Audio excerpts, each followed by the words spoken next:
Bonjour Motion Designers, j'espère que vous allez bien. Cette capsule porte sur l'éditeur de graphique et pour mener à bien cet exercice, vous aurez besoin du fichier course de cornet. On va faire une course de cornet de crème glacée pour illustrer en fait comment on peut faire des accélérations pour rendre nos mouvements plus fluides. Euh, un peu comme si, en fait, on voulait donner à nos mouvements une allure un petit peu moins carrée, hein, comme on pourrait retrouver dans un PowerPoint, par exemple. Ouais. Donc, on va importer dans un premier temps le PSD qui contient 4 calques. Donc, un calque du cornet de chocolat, un calque vanille, un calque fraise, puis un autre calque qui contient la scène avec le fil d'arrivée. Tiens, on va faire des comparaisons en fait pour voir justement qu'est-ce que ça peut changer de venir utiliser l'éditeur de mouvement pour nos déplacements. Donc, on va aller dans chocolat.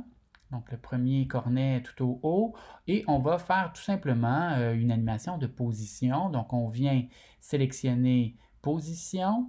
On se place au tout début. Puis ensuite de ça, tiens, on va se placer tiens, à 3 secondes.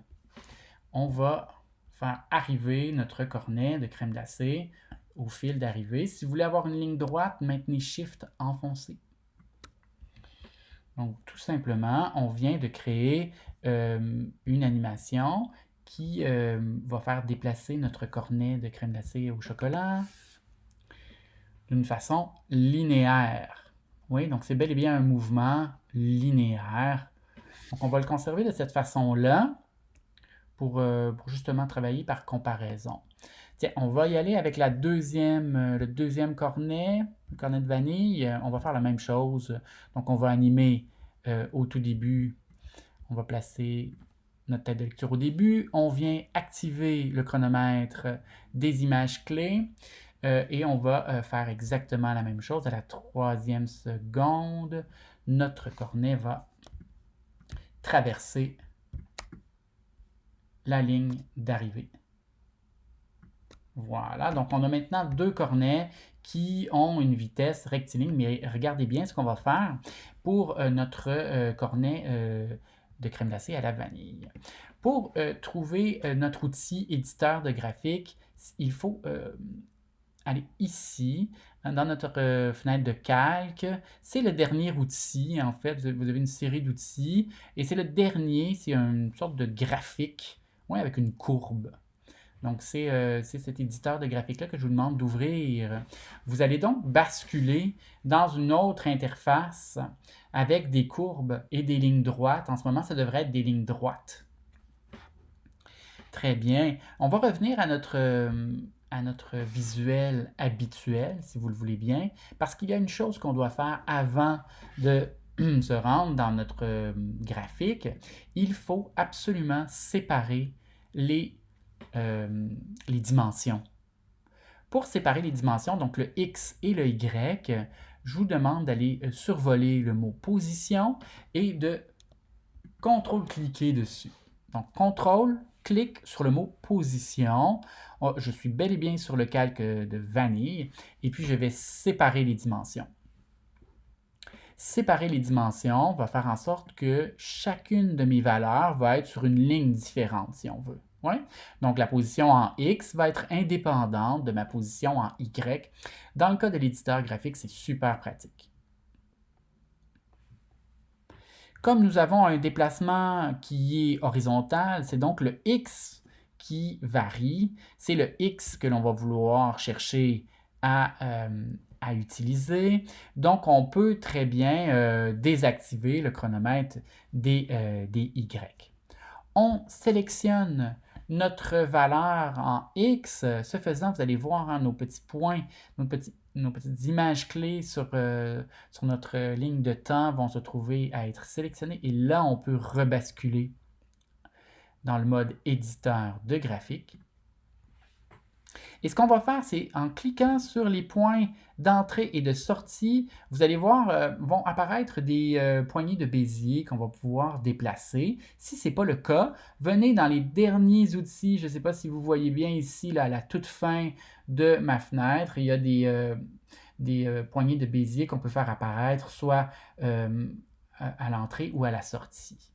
Ce qu'on veut faire d'abord, tiens, pour notre premier cornet, c'est de venir faire une courbe d'accélération qui pourrait avoir l'air de ça ici. Oui. Donc, une lente accélération, puis tout d'un coup, le cornet va accélérer très, très rapidement. D'accord? Donc, une pente qui a l'air maintenant d'une courbe. On peut revenir dans notre manière habituelle de voir les choses et on peut écouter le résultat pour voir la différence entre un mouvement rectiligne et un mouvement qui accélère. Donc, on peut comparer entre la crème glacée au chocolat qui avance toujours de façon très très égale et le cornet à la vanille qui, lui, après un moment d'indécision, va se mettre en place très très rapidement. Regardez comment ça peut donner un mouvement justement un petit peu plus intéressant.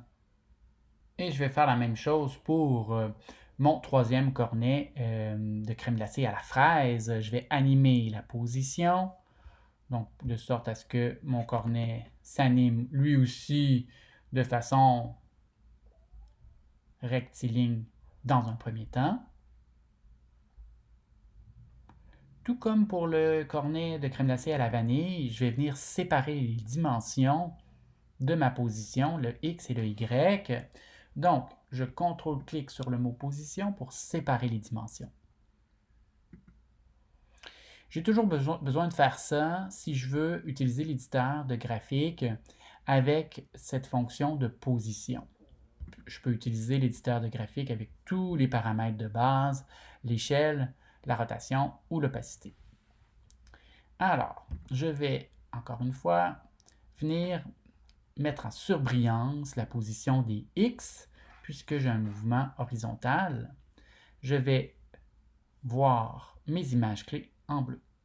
Je peux basculer en mode éditeur de graphique et faire apparaître mes poignées de Bézier de la même façon que tout à l'heure, mais cette fois-ci, je vais faire non pas un graphique d'accélération, mais je vais plutôt faire une sorte de S.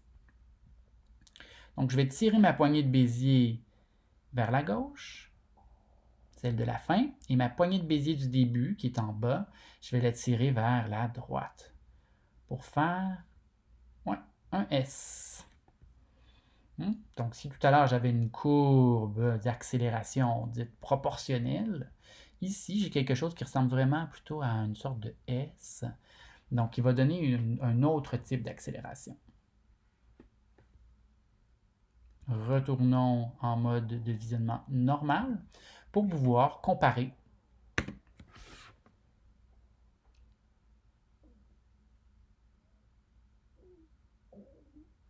Donc le cornet de fraise accélère plus rapidement au début, puis décélère vers la fin de son parcours.